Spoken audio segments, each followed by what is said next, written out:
Friends, हम अव्यय पदों का अध्ययन कर रहे थे, तो उसी क्रम में हम आगे बढ़ते हैं।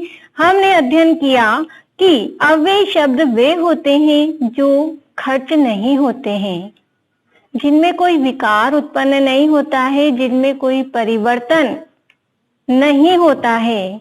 वे अपने एक समान रूप में प्रयोग में लाए जाते हैं। वे शब्द अव्यय कहलाते हैं। तीनों लिंगों में, तीनों वचनों में, समस्त विभक्तियों में एक ही रूप में प्रयुक्त होने वाले शब्द अव्यय कहलाते हैं। अर्थात लिंग, स्त्रीलिंग, पुल्लिंग और नपुंसकलिंग तीनों लिंगों में एक ही रूप में प्रयुक्त हो रहे हैं। उनमें किसी प्रकार का कोई परिवर्तन नहीं हो रहा है। और तीनों वचनों में एक वचन, द्विवचन और बहुवचन तीनों वचनों में एक ही समान रूप में प्रयोग में लाए जा रहे हैं। उनमें किसी प्रकार का कोई विकार उत्पन्न नहीं हो रहा है और समस्त विभक्तियों में भी उसी रूप में प्रयुक्त होते हैं। तो जब उनमें किसी प्रकार का कोई परिवर्तन नहीं होता है, किसी प्रकार का कोई विकार उत्पन्न नहीं होता है, तो वे शब्द क्या कहलाते हैं? अव्यय कहलाते हैं। क्या कहलाते हैं? अव्यय कहलाते हैं। जो अपने रूप को परिवर्तित नहीं कर सकते हैं, जो जैसे हैं वैसे ही प्रयोग में लाए जाते हैं, वे शब्द क्या कहलाते हैं? अव्यय कहलाते हैं। तो कुछ अव्यय शब्दों का हम अध्ययन करने जा रहे हैं। तो देखिए, अव्यय पद और अर्थ, यहाँ पर कुछ अव्यय पदों को बताया गया है उनके अर्थ के साथ। उनके अर्थ के साथ कुछ अव्यय पद यहाँ पर दिए गए हैं। तो देखिए, अत्र, यहाँ, यत्र, जहाँ, सदा, हमेशा, कदापि, कभी, प्रति, की ओर, अतीव, अत्यधिक, परितः, दोनों ओर, बही, बाहर, बही, बाहर, एव, ही, अद्यापि, आज भी, अद्यापि, आज भी। तो ये जितने भी अव्यय पद हैं, अत्र, यत्र, सदा, कदापि, प्रति, अतीव, परितः, बही, एव, अद्यापि, ये तीनों लिंगों में, तीनों वचनों में और समस्त विभक्तियों में इसी रूप में प्रयोग में लाए जाएंगे। इनमें किसी प्रकार का कोई परिवर्तन नहीं होता है। इसीलिए ये शब्द या ये पद क्या कहलाते हैं? अव्यय पद कहलाते हैं। तो हम इन्हें उदाहरण के माध्यम से समझते हैं। तो देखिए, वयम अत्र पठामः, वयम अत्र पठामः। तो अत्र, अत्र का अर्थ यहाँ। हम सब यहाँ पढ़ते हैं। हम सब यहाँ पढ़ते हैं। यत्र विद्यार्थी निवसन्ति, यत्र विद्यार्थी निवसन्ति, जहाँ विद्यार्थी रहते हैं, जहाँ विद्यार्थी रहते हैं। सदा स्वकर्तव्यं कुरु, सदा स्वकर्तव्यं कुरु। हमेशा, सदा का अर्थ हमेशा, हमेशा अपने कर्तव्य करो। स्व, अपने, कर्तव्य कुरु, हमेशा अपने कर्तव्य करो।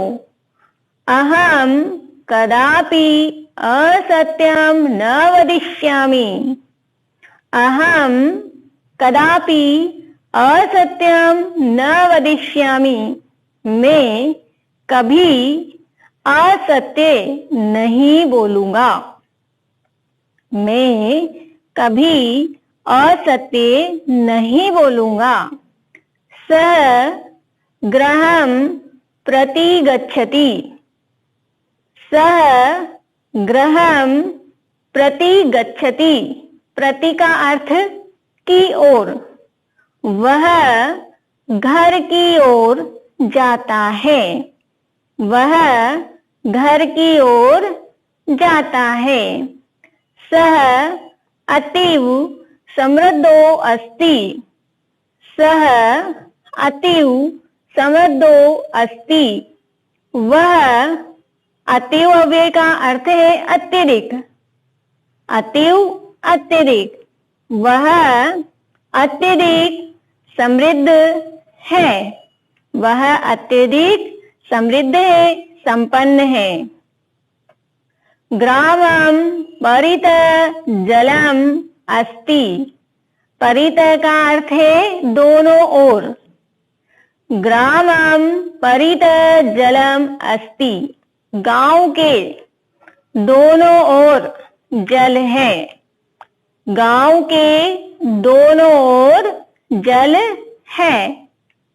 गृहात् बहिः कुक्कुरः उपविशति। गृहात् बहिः, बहिः का अर्थ क्या दिया? बाहर। बहिः इसका अर्थ था बाहर। ये अव्यय पद है, तो गृहात् बहिः घर के बाहर कुक्कुरः उपविशति। कुक्कुरः उपविशति। कुक्कुर श्वान बैठा है, कुत्ता बैठा है। घर के बाहर श्वान बैठा है। सः एव मित्रम। वह ही मित्र है। वह ही मित्र है।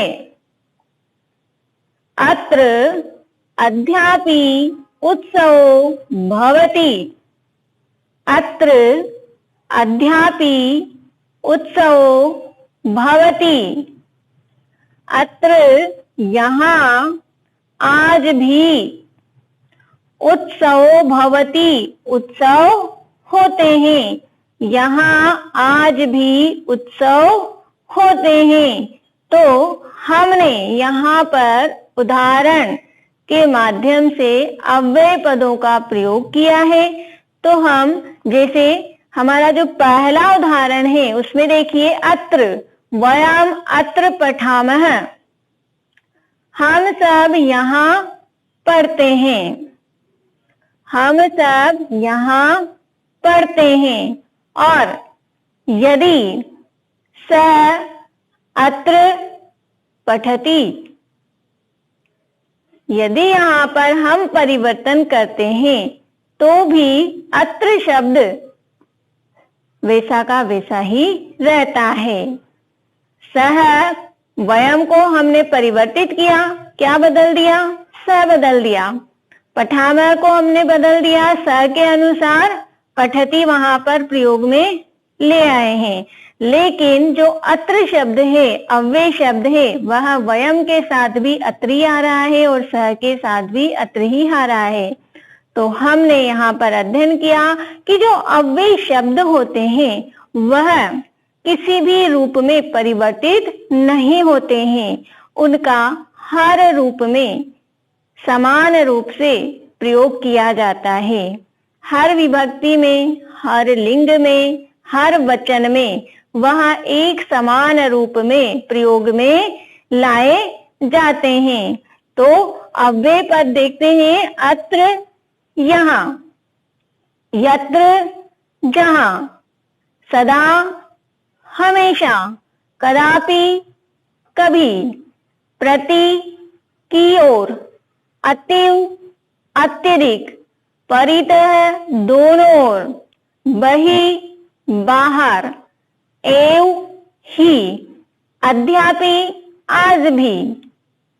तो ये जो अव्यय पद हैं वह हमारे वाक्य में किसी भी रूप में परिवर्तित नहीं होते हैं। समान रूप से इनका प्रयोग किया जाता है। वाक्य चाहे एक वचन का हो, द्विवचन का हो या बहुवचन का हो, लेकिन अव्यय पद इसी रूप में प्रयोग में लाए जाते हैं। वाक्य चाहे स्त्रीलिंग का हो या पुल्लिंग का हो या नपुंसकलिंग का, लेकिन अव्यय पद एक ही रूप में वहां पर प्रयोग में लाए जाते हैं। तो हमने अध्ययन किया कि हमारा वाक्य किसी भी वचन का हो, किसी भी लिंग का हो और किसी भी विभक्ति में हो, तो भी हमें अव्यय पद समान रूप में वहां पर प्रयुक्त होते हैं या प्रयोग में लाए जाते हैं। उनमें किसी प्रकार का कोई विकार या परिवर्तन नहीं आता है। एक ही रूप में, एक समान रूप में वहां पर वे प्रयुक्त होते हैं।